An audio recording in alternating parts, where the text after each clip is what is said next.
নলবাৰীত কেইবাবাৰো কেবিনেট মিটিঙৰ দিন ধাৰ্য কৰাৰ পিছতো বিভিন্ন অসুবিধা, বিশেষকৈ লোকসভা নিৰ্বাচনৰ মডেল কোড অফ কণ্ডাক্ট ঘোষণা কৰাৰ বাবে আমি কেবিনেটৰ বৈঠকখন অনুষ্ঠিত কৰিব পৰা নাছিলোঁ। আজি আমি নলবাৰীত এখন বিশেষ কেবিনেট বৈঠক অনুষ্ঠিত কৰিলোঁ আৰু আমাৰ চৰকাৰ দায়িত্ব লোৱাৰ পিছত গুৱাহাটীৰ বাহিৰত অনুষ্ঠিত হোৱা এইখন হ'ল 14তম কেবিনেট। আজিৰ কেবিনেটত লোৱা কেইটামান গুৰুত্বপূৰ্ণ সিদ্ধান্তৰ বিষয়ে আপোনালোকৰ মই দৃষ্টি আকৰ্ষণ কৰিব খুজিছোঁ। শিলচৰত হোৱা কেবিনেটত আমি কৰিমগঞ্জ আৰু হাইলাকান্দি নগৰৰ বাবে দুটা পানী যোগান আঁচনি নিৰ্মাণৰ কথা ঘোষণা কৰিছিল। আজি কেবিনেটে কৰিমগঞ্জ টাউন ৱাটাৰ ছাপ্লাই স্কিমৰ বাবে 81 কোটি টকা আৰু হাইলাকান্দি টাউন ৱাটাৰ ছাপ্লাই স্কিমৰ বাবে 72 কোটি টকা আজি কেবিনেটে অনুমোদন কৰে। ইয়াৰ ফলত এই দুইখন চহৰৰ পানী যোগানৰ সমস্যা দূৰ কৰা আমাৰ বিভাগ সফল হ'ব। এই দুইখন আঁচনি ৰাজ্যৰ জনস্বাস্থ্য কাৰিকৰী বিভাগে ৰূপায়ণ কৰিব।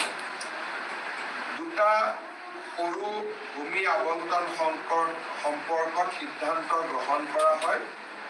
এটা গুৱাহাটীৰ আজাৰা, য'ত নেকি সভাঘৰ আছিলে, তাৰ মাটি আজি চৰকাৰে আবণ্টন কৰে আৰু ডিব্ৰুগড়ত ইস্কনৰ নতুন মন্দিৰ এটা বনাবৰ বাবে মাটিৰ আবণ্টন কৰিছিল।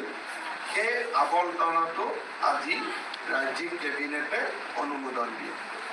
ইয়াৰ উপৰিও ৰাজ্যিক কেবিনেটত কেইটামান চৰকাৰী মেমৰেণ্ডাম, যেনেকৈ আমাৰ পঞ্চায়ত এণ্ড ৰুৰেল ডেভেলপমেণ্ট ডিপাৰ্টমেণ্টৰ ইঞ্জিনিয়াৰসকলৰ প্ৰমোচনৰ ব্যৱস্থাটো শিথিল কৰাৰ বাবে এখন কেবিনেট মেমৰেণ্ডাম আছিল, তাক অনুমোদন জনায়। পঞ্চায়ত আৰু ৰুৰেল ডেভেলপমেণ্ট ডিপাৰ্টমেণ্টত আজি আৰু এটা তেওঁলোকে মেমৰেণ্ডাম আনিছিল যে আমাৰ গাঁৱৰ হাট বজাৰবিলাক যেতিয়া নিবিদা দিয়া হয়, তেতিয়া বিভিন্ন মহলদাৰে বহুত ওপৰত তেওঁলোকে ৰেট কোট কৰে।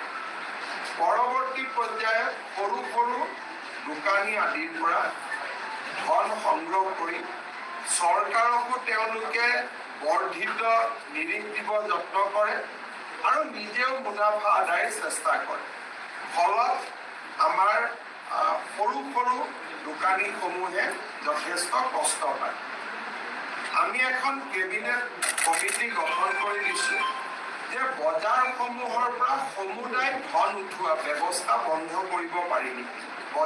বজাৰসমূহত যিটো মহলদাৰী ছিষ্টেম আছে, পঞ্চায়তে তাৰ পৰা টকা উপাৰ্জন কৰে, এই ব্যৱস্থাটো আমি সম্পূৰ্ণ বন্ধ কৰি দিব পাৰোঁ নেকি, যাতে বজাৰ সমিতিয়ে নিজেই বজাৰবিলাক পৰিচালনা কৰিব পাৰে আৰু কোনো মহলদাৰে ধন টকা পইচা সংগ্ৰহ কৰিব নোৱাৰে। সেই বিষয়ে কেবিনেট কমিটিখন ৰঞ্জিত দাসৰ অধ্যক্ষতাত নিৰ্মাণ কৰা হৈছে। সেই বিষয়ে সিদ্ধান্ত আহিব।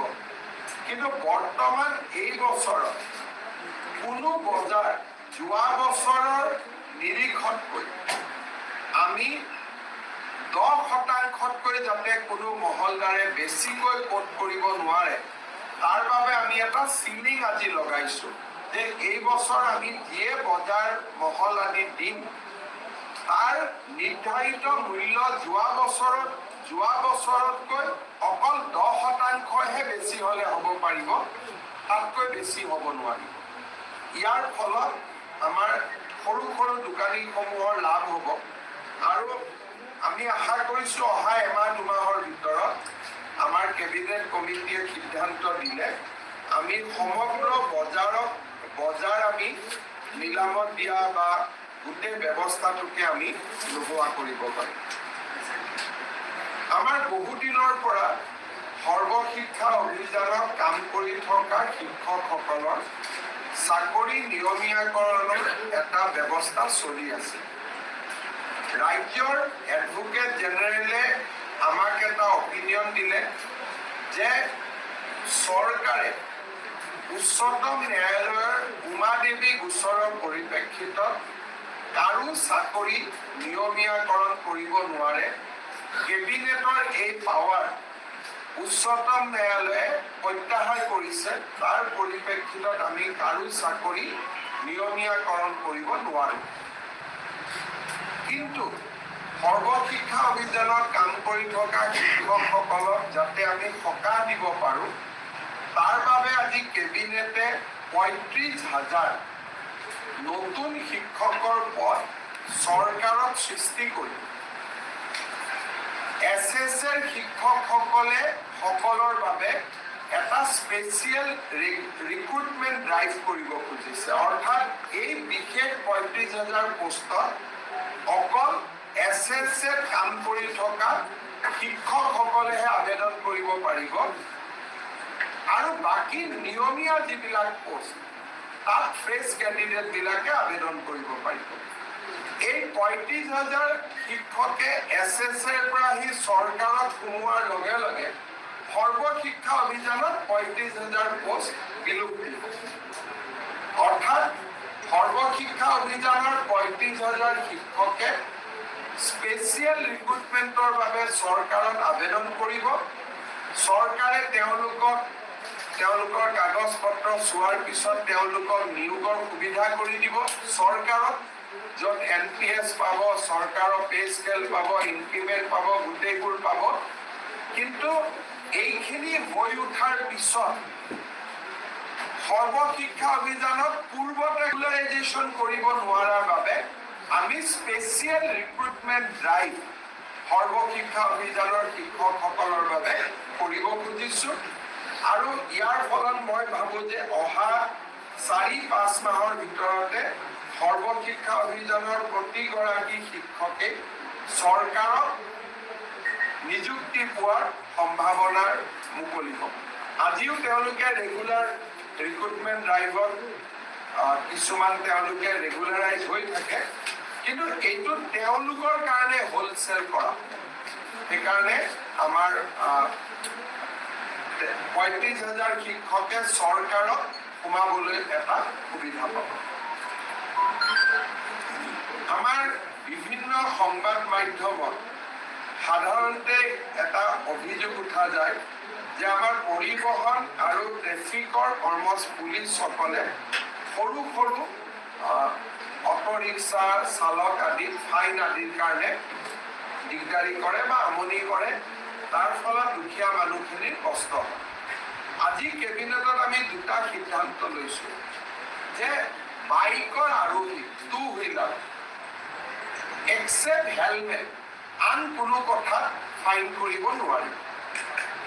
অকল হেলমেট নিপিন্ধিলে ফাইন হ'ব, বাকী আৰু কাগজ নাই, পত্ৰ নাই, এইবিলাকত যিটো ফাইন কৰে সেই ফাইনটো আৰু এতিয়াৰ পৰা নকৰিব। যদি কাৰোবাৰ কাগজ নাই তেতিয়া তেওঁলোকক নটিচ দিব, তেওঁলোকে কাগজ ঠিক কৰিব, কিন্তু ফাইন নহয়। গভৰ্ণমেণ্ট তাৰ এটা SOP ট্ৰান্সপৰ্ট ডিপাৰ্টমেণ্টে ৰিলিজ কৰিব। দ্বিতীয়তে অটো ৰিক্সা, ৰিক্সা যিকোনো 3 হুইলাৰ, 3চকীয়া যুক্ত গাড়ী 4বাৰকৈ তেওঁলোকে ৰিপিটেড অপৰাধ নকৰালৈকে তেওঁলোকৰ পৰা কোনো ফাইন নোলোৱাৰ সিদ্ধান্ত লৈছে। মানে এজন অটো ৰিক্সা বা এটা ই-ৰিক্সা বা এজন ৰিক্সা চালকে 4টা ফাইন কৰাৰ পিছত 5 নম্বৰ বাৰতহে তেওঁলোকৰ পৰা ফাইন ল'ব। মানে 4বাৰ আমি তেওঁলোকক ৱাৰ্ণিং দিম। 4বাৰ ৱাৰ্ণিং দিয়াৰ পিছতো যদি তেওঁলোকৰ ভুলটো তেওঁলোকে কৰিয়েই থাকে, তেতিয়াহ'লে 5 নম্বৰ বাৰতহে তেওঁলোকৰ পৰা ফাইন লোৱা যাব। আৰু তেনেকে মটৰচাইকেল, স্কুটাৰ, স্কুটি আদিৰ পৰা এটাতে খালি ফাইন লোৱা যাব, হেলমেট নিপিন্ধিলে। বাকী আন কথাত আমি তেওঁলোকৰ পৰা ফাইন নলওঁ। ইয়াৰ ওপৰত ট্ৰান্সপৰ্ট ডিপাৰ্টমেণ্টক নিৰ্দেশ দিয়া হৈছে যে আপোনালোকে এটা SOP বনাই অহা 15 দিনৰ ভিতৰত আপোনালোকে প্ৰকাশ কৰক যাতে অটো ৰিক্সা ৰিক্সা ই ৰিক্সা এওঁলোকে যাতে ফাইন আদিৰ পৰা ৰক্ষা কৰিব খোজে আমি এনে হিচাপ কৰি চাইছিলোঁ যে ইয়াত ফাইনৰ নামত চৰকাৰে যোৱা গোটেই 3 বছৰত 6-7 কোটি টকাও পোৱা নাই গতিকে 6-7 কোটি টকাৰ কাৰণে আমি মানুহক হুলস্থুল কৰি থকাৰ কোনো অৰ্থ নাই কিন্তু তেওঁলোকে যদি ভুল কৰি থাকে তেওঁলোকৰ আমি বেলেগ ধৰণৰ আন ব্যৱস্থা ল'ব পাৰিম টকা লোৱাৰ পৰিৱৰ্তে আন যি এক্টত আছে আন আমি আইনী ব্যৱস্থা ল'ব পাৰিম কিন্তু ফাইনটো নোলোৱাকৈ বেলেগ ব্যৱস্থাবিলাক আমি ল'ম ফাইনটোলৈকে আমি নাযাওঁ যাতে মানুহৰ মাজত ধাৰণা নহয় যে চৰকাৰে বিভিন্ন টকা পইচা এই দুখীয়া মানুহবিলাকৰ পৰা সংগ্ৰহ কৰি আছে কেবিনেটত যিটো দুটাই ডাঙৰ সিদ্ধান্ত আছিল এক প্ৰকাৰ ক'ব গ'লে সৰ্বশিক্ষাৰ শিক্ষকসকলৰ বাবে স্পেচিয়েল ৰিক্ৰুটমেণ্ট আৰু ফাইনৰ ক্ষেত্ৰত আজি আমি বহুখিনি শিথিল কৰাৰ যিটো ব্যৱস্থা এই দুটা ব্যৱস্থা নলবাৰীৰ কাৰণে আমি কেইটামান আজি সিদ্ধান্ত লৈছোঁ আপোনালোকক জনাব খুজিছোঁ নলবাৰীত প্ৰায় 350 OBB শিক্ষক আছে তেওঁলোকৰ নামত OBB কিন্তু তেওঁলোকৰ চাকৰিৰ নিযুক্তিটোৱেই ইলিগেল ইৰেগুলাৰ হোৱাৰ কাৰণে তেওঁলোকে চাকৰিও কৰিব নোৱাৰিলে দৰমহাও পাব নোৱাৰিলে আৰু তেওঁলোক বহু দিনৰ পৰা দুখ আৰু কষ্টৰ মাজত আছে এই 387 গৰাকীক আমি CM ট্ৰিপলে য'ত চৰকাৰে 2 লাখ টকালৈকে 1 লাখ টকা ৰাজ সাহায্য 1 লাখ টকা লোন দিয়ে এই আঁচনিখনৰ অধীনত আমি নলবাৰীৰ এই 344 জন ব্যক্তিক আনিবৰ বাবে আমি সিদ্ধান্ত লৈছোঁ তেওঁলোকে এই বছৰৰ ভিতৰতে 30 ছেপ্টেম্বৰত এই পুঁজি আমি বিতৰণ কৰাৰ সিদ্ধান্ত লৈছোঁ গতিকে 30 ছেপ্টেম্বৰত নলবাৰীৰ এই ব্যক্তিসকলে চৰকাৰৰ পৰা এটা আৰ্থিক সাহায্য লাভ কৰিবলৈ সক্ষম হ'ব 347 যিখিনি ফৰেন্সিকৰ যিখিনি প্ৰুভ হৈছিলে পেকেজ বুলি নহয় CM ট্ৰিপলে মুখ্যমন্ত্ৰীৰ আত্মনিৰ্ভৰ অসম আঁচনিত তেওঁলোকক অন্তৰ্ভুক্ত কৰা হ'ব ফলত তেওঁলোকে 2 লাখ টকা লাভ কৰিব 1 লাখ টকা লোন হ'ব 1 লাখ টকা গ্ৰাণ্ট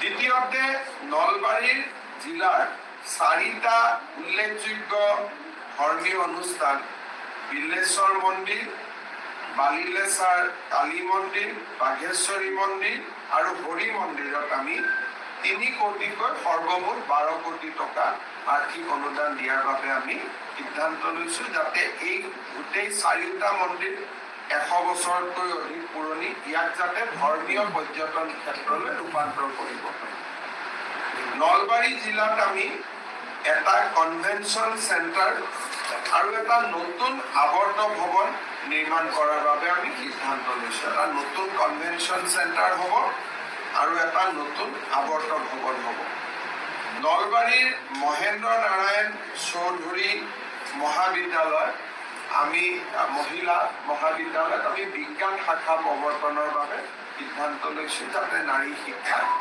আগবাঢ়িব পাৰে দ্বিতীয়তে আপোনালোকে জানে যে নলবাৰীত বৰক্ষেত্ৰীত MSDPৰ অধীনত এখন স্কুল বনাই থকা হৈছিল প্ৰায় 32 কোটি টকা খৰচ কৰি স্থানীয় ৰাইজে ক'লে যে স্কুলৰ ৰেচিডেন্সিয়েল স্কুলৰ তাত প্ৰয়োজনীয়তা কম আছে গতিকে তাত এখন কলেজ দিব লাগে গতিকে চৰকাৰে তৎকালীনভাৱে প্ৰযোজ্য হোৱাতকৈ বৰক্ষেত্ৰীৰ মুকালমুৱা যিখন MSDPত আমি ৰেচিডেন্সিয়েল স্কুল বনাইছিলোঁ তাত এখন আমি ডিগ্ৰী কলেজ অনুমোদনৰ বাবে আমি সিদ্ধান্ত লৈছোঁ নলবাৰীত আমি 19 কিলোমিটাৰ নতুন মথাউৰি বনাবৰ বাবে সিদ্ধান্ত লৈছোঁ সেইটো হ'ল মৰা পাগলাদিয়া আৰু বুঢ়াদিয়া নদীত আমি 16 কিলোমিটাৰ নতুন মথাউৰি বনাম যাতে নলবাৰী জিলা বানপানীৰ পৰা ৰক্ষা কৰিব পাৰে কাৰণ নলবাৰীত আমি যোৱা 3-4 বছৰ বানপানীৰ চাব আহোঁতে দেখিছোঁ ইয়াত মথাউৰি ভঙা নাই, কিন্তু মথাউৰি নথকা ছেকশ্যনটোতে পানী সোমাই যায়। সেইকাৰণে আমি মৰা পাগলাদিয়া আৰু বুঢ়াদিয়া নদীত প্ৰায় 16 কিলোমিটাৰ আমি নতুন মথাউৰি বনাব খুজিছো। আৰু 16 কিলোমিটাৰ হ'ল মৰা পাগলাদিয়া বুঢ়াদিয়া নদীত। এইটো হ'ল আমাৰ নলবাৰী সমষ্টিত পৰা নলবাৰী আৰু বিশেষকৈ টিহু আৰু বৰক্ষেত্ৰীটো বুঢ়াদিয়াৰ ওপৰত আমি 3 কিলোমিটাৰ বনাব খুজিছো। টিহুত হ'ল 16 কিলোমিটাৰ, তাতে মৰা পাগলাদিয়াও থাকিলে বুঢ়াদিয়াও থাকিলে, আৰু বৰক্ষেত্ৰীলৈকে যিটো বুঢ়াদিয়া নদী আগবাঢ়ি গৈছে তাতো আমি 3 কিলোমিটাৰ নতুনকৈ আমি মথাউৰি বনাব সিদ্ধান্ত লৈছো। বৰ্তমান এইটো খোলা অংশ আছিল, খোলা অংশৰ ওপৰত আমি মথাউৰি বনাবৰ বাবে সিদ্ধান্ত লৈছো। তাৰ ফলত এই অঞ্চলৰ ৰাইজৰ বানপানীৰ পৰা তেওঁলোকে ৰক্ষা পাবৰ বাবে সক্ষম হ'ব।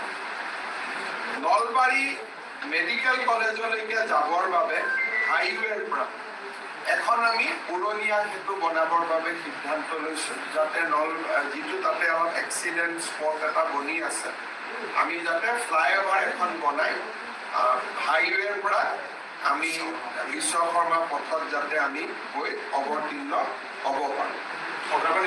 ঘগ্ৰাপাৰা ফাইনেলি আমাৰ ইয়াত যিখন ষ্টেডিয়াম বনাই থকা হৈছে, ষ্টেডিয়ামখনত আমি নৰ্থ কামৰূপ ষ্টেডিয়াম আৰু গৰ্ডন স্কুলৰ 2খন ফিল্ডক লগাই আমি নলবাৰীত এখন আটক ধুনীয়া ক্ৰীড়া ষ্টেডিয়াম আমি বনাবৰ বাবে সিদ্ধান্ত লৈছোঁ। আৰু এইটো PWD ডিপাৰ্টমেণ্টে গ্ল'বেল হেডৰ পৰা কৰিব, যাতে ধনৰ অসুবিধা নহয়। আপোনালোকে জানে যে L&Tৰ লগত লগ লাগি আমি ধমধমাত খুব ডাঙৰ স্কিল চেণ্টাৰ এটা কৰিব গৈ আছোঁ। তাৰো আজি কেবিনেটে অনুমোদন কৰে, যিটো এখন ভাল স্কিল চেণ্টাৰ এটা হ'ব আৰু খুব ষ্টেট অফ আৰ্ট এটা স্কিল চেণ্টাৰ আমি ধমধমাত নিৰ্মাণ কৰিম। নিৰ্মাণ কাম চলি আছে, তাক আজি কেবিনেটে গোটেইখিনি অনুমোদন দিয়ে, আৰু এইটো এটা খুব state of art skill centre. এইখিনি আজি নলবাৰীৰ কাৰণে সিদ্ধান্ত লোৱা হ'ল। ৰাজ্যৰ বাবে লোৱা সিদ্ধান্তৰ বিষয়ে আপোনালোকক ক'লো। আপোনালোকে যদি কিবা 2-এটা সুধিব খোজে সুধিব।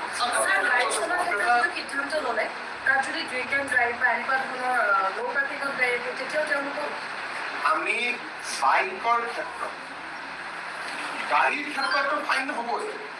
যি মটৰচাইকেল চলায়, মটৰচাইকেল চলোৱাত আমি অকল বাইক হেলমেটৰ ক্ষেত্ৰত ফাইন, ড্ৰিংক এণ্ড ড্ৰাইভ আদি কৰিলে আমি এই কথাটো এতিয়া অনা নাই। কিন্তু আমি বৰ্তমান সিদ্ধান্ত লৈছোঁ যে হেলমেট নিপিন্ধিলে আমি ফাইন কৰিম।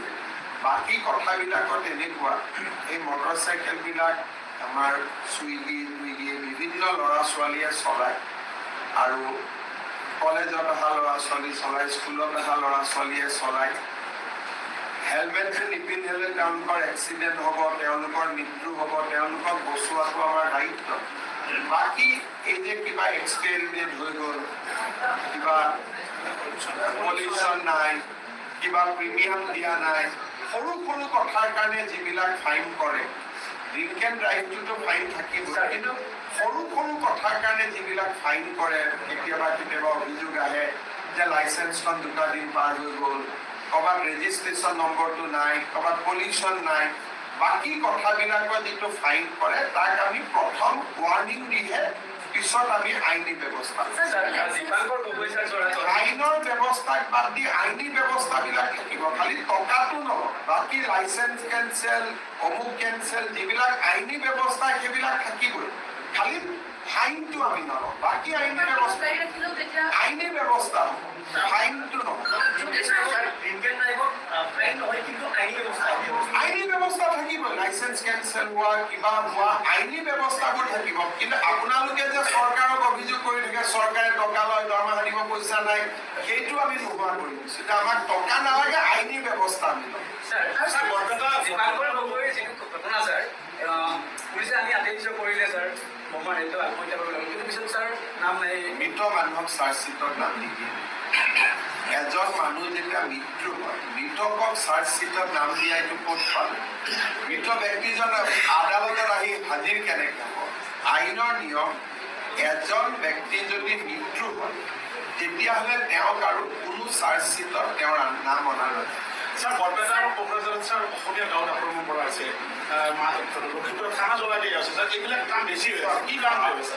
যোৱা লোকসভা নিৰ্বাচনৰ পিছৰ পৰা আমি লক্ষ্য কৰিছোঁ যে যোৱা 3 বছৰে অলপ শান্ত হৈ থকা অসমখন অলপ লাহে লাহে কিছুমান বিশেষ ব্যক্তিয়ে অশান্তি কৰিবৰ কাৰণে আগবাঢ়িছে। যেনে যোৱা লোকসভা নিৰ্বাচনৰ পিছত 5-6টা ঘটনা সংঘটিত হৈছে। মাজবাটত এটা ধৰ্ষণৰ গোচৰ বা ধৰ্ষণৰ ঘটনা হৈছে, ঢেকীয়াজুলিত এটা ধৰ্ষণৰ ঘটনা হৈছে। নিৰ্বাচনৰ মাজত ডুব লৈ জনজাতীয় ছোৱালী এগৰাকীৰ ওপৰত একেধৰণৰ অত্যাচাৰ কৰা হৈছে।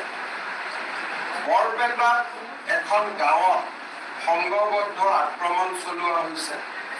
কোকৰাঝাৰতো এখন গাঁৱত সংঘবদ্ধ আক্ৰমণ চলোৱা হৈছে।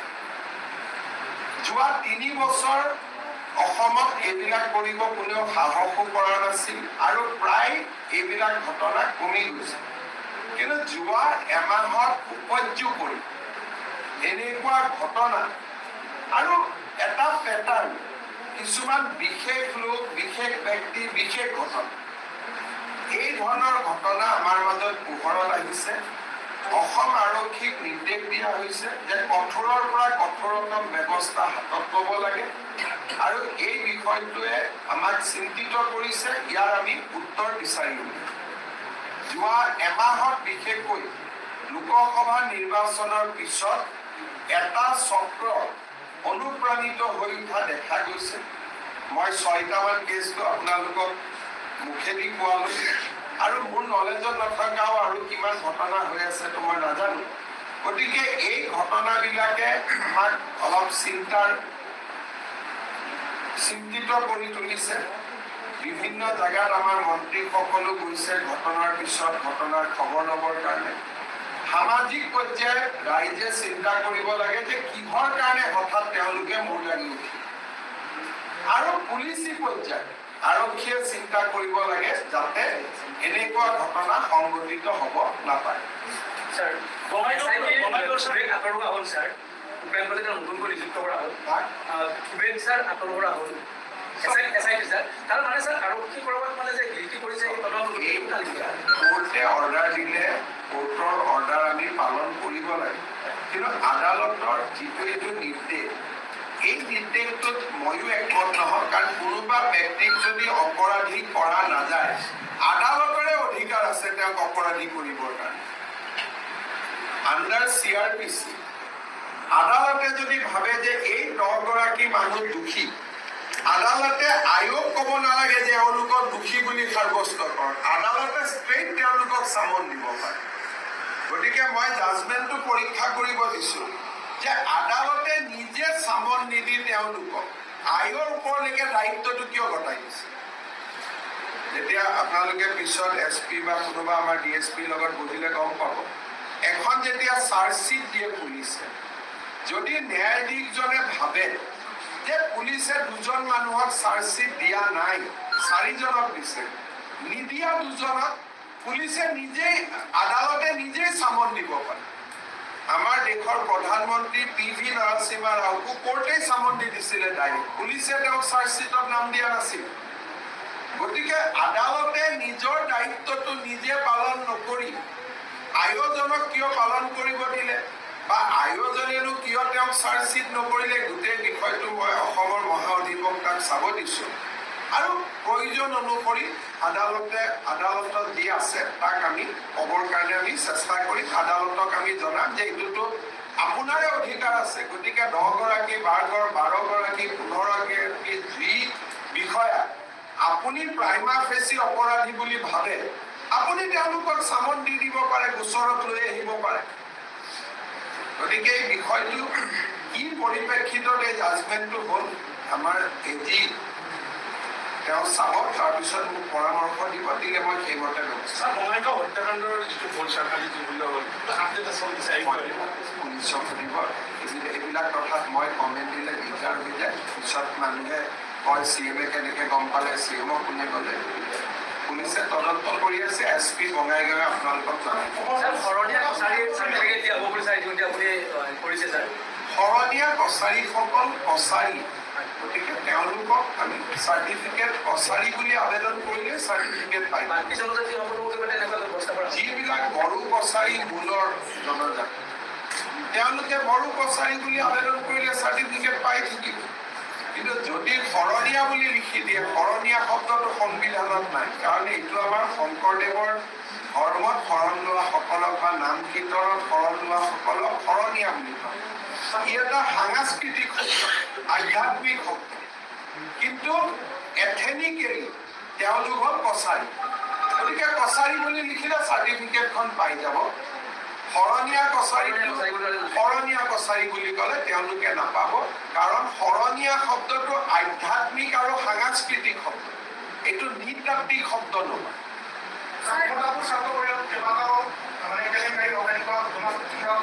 এইবিলাক আৰু হৈ গৈছে ব্যৱস্থা। যদি কওঁ যে নৌ পাৰ্কিঙৰ ক্ষেত্ৰত যদি এইটো গুৱাহাটী মহানগৰীত বিভিন্ন অসুবিধাৰ সন্মুখীন হয়, গতিকে তেওঁলোকৰ ক্ষেত্ৰত তেওঁলোকৰতো লাইচেন্সখন যাবগৈ ন, আইনী ব্যৱস্থাটো থাকিবই। আমি টকাটোহে নলওঁ বুলি কৈছোঁ, টকা নোলোৱাটো কোনো আপত্তি কৰিবলগীয়া নাই, আইনী ব্যৱস্থাটো লৈ থাকিব। কাৰণ টকাটো ল'লে মানুহে প্ৰশ্ন কৰে যে চৰকাৰৰ টকা নাই কাৰণে টকা লৈছে। আইনী ব্যৱস্থাটো অব্যাহত থাকিব, খালি টকাটো নলয়। মটৰচাইকেলত দুটা উঠিব পাৰিব তাৰমানে এতিয়া হেলমেট পিন্ধিবই লাগে, হেলমেটতো ফাইন হ'বই। হেলমেটৰ ক্ষেত্ৰত কোনো ৰেহাই নাই, কাৰণ মানুহৰ এইবাৰ আপোনালোকে চালে দেখিব যে এক্সিডেণ্টৰ কেছ কমি কমি অসমত আহি আছে, আৰু বহুত এক্সিডেণ্ট কমি গৈছে, আৰু বহুত মাক বাপেকে আমাক আশীৰ্বাদ দিছে। গতিকে হেলমেটত ফাইন থাকিবই, হেলমেটৰ ক্ষেত্ৰত ৰেহাই নাই। মই কোনটো ফাইন নলওঁ বুলি কৈছোঁ, এই পলিউশ্যন, কিবা এক্সপায়াৰিং, অমুক তমুক যিবিলাক সৰু সুৰা কথাত এটা এফেক্ট হয়, তেওঁলোকক আইনী ব্যৱস্থা ল'লে হ'ল। ফাইনক বাদ দি আইনী ব্যৱস্থা বহুত আছে, গতিকে ফাইনটো মই নল'ব কৈছোঁ। আৰু ৰিক্সাৱালা, অটো ৰিক্সা, এওঁলোকক মই ফাইন নল'ব কৈছোঁ। 4বাৰ ৱাৰ্ণিং দিয়াৰ পিছতো যদি নামানে, 5 নম্বৰ বা লৈ পেলাই শিকিলে আৰু আমি কিয় ফাইন দিব লাগে? যদি ন' পাৰ্কিঙত অটো ৰিক্সা এখন পাৰ্কে নকৰে, এবাৰ পাৰ্ক কৰিলে ষ্টেপল মাৰি দিয়ক, দুবাৰ পাৰ্ক কৰিলে আকৌ এবাৰ ষ্টেপল মাৰক, 3বাৰ পাৰ্ক কৰিলে আৰু এবাৰ ষ্টেপল মাৰক, 4বাৰ পাৰ্ক কৰিলে আৰু এবাৰ ষ্টেপল মাৰক। 5 নম্বৰ বাৰ যেতিয়া আমি ফাইন কৰিম, তেতিয়া মানুহজনেও গম পাব যে নহয়, চৰকাৰে মোৰ ওপৰত অত্যাচাৰ কৰা নাই, মোক জেনুইনলি ফাইন কৰিছে, মই 4বাৰ আগত ভুল কৰিছোঁ। গতিকে আমি অকণমান মানুহখিনিক যাতে যিবোৰ অভিযোগ উঠি থাকে যে DTO লৈ ল'লে, MDI লৈ ল'লে, তাৰ পৰা আমি অলপ ৰেহাই দিব খুজিছোঁ। কিন্তু বেছিক কথাটোত আমি কম্প্ৰমাইজ নকৰোঁ। হেলমেটত আমাৰ কোনো কম্প্ৰমাইজ নাই। স্যাৰ, আপুনি যিহেতু স্বাস্থ্য বিভাগৰ নতুনকৈ দায়িত্ব ল'লে, এতিয়া শেহতীয়াকৈ সংক্ৰামকৰ বিভিন্ন বৃদ্ধি পাইছে, এই ক্ষেত্ৰত স্যাৰ কি ধৰণৰ বিশেষ ক'তো একো ৰোগৰ বৃদ্ধিৰ কোনো খবৰ নাই। তথাপি সংক্ৰামক ৰোগখিনি প্ৰতিৰোধ কৰাৰ মইতো জানাত এনেই কেম্পেইন চলি আছে, কিন্তু বাকীটো হস্পিটেলতো বহুত পেচেণ্ট বৰ্তমান নাই, বা প্ৰাইভেট ক্লিনিকতো বহুত বৰ্তমান পেচেণ্ট নাই, কাৰণ বানপানী এইবাৰ তেনেকৈ হোৱা নাছিলে যে একদম মথাউৰি ভাঙি যায়। মই আজিয়ে নকওঁ, কিন্তু এইবাৰ প্ৰথম ৱেভত অন্ততঃ শালকটাটোত বাদ দিলে চিপাঝাৰক এটাও মথাউৰি নাভাঙাকৈ আমাৰ এটা জুন মাহটো প্ৰায় শেষ হয়। আৰু সেইটো তাৰ কাৰণে এইবাৰ মানুহে বহুত বেছি শিবিৰত যাবলগীয়া হোৱা নাই, পানী জমা হৈ থকা নাই বহুত বেছি, সেইকাৰণে ৰোগ আদিৰ প্ৰাদুৰ্ভাৱ কম। আৰু আমাৰ হাতত কোনো খবৰ নাই যে পেচেণ্টৰ সংখ্যা বাঢ়িছে বুলি, নৰ্মেল পেচেণ্টটোৱে চলি আছে। স্যাৰ মন্ত্ৰী অৱসান সলনিৰ কথা কৈছে, 15 আগষ্টৰ আশে-পাশে। যোৱা ডিচেম্বৰ মাহত 2023 চনৰ ডিচেম্বৰ মাহত প্ৰায় 4-5 হাজাৰ শিক্ষকৰ পদৰ বাবে বিজ্ঞাপন দিয়া হৈছিল, কিন্তু তেওঁলোকৰ মেৰিট লিষ্ট কোনোবাই ক'লেনো আপোনালোকে কিয় সুধি যায়? কোনোবাই হোৱাটছআপ দি থাকিব, আপোনালোকে সুধি থাকিব, বহুত লম্বা হৈ যাব। নিজে নিজে চব খবৰ পাই যাব।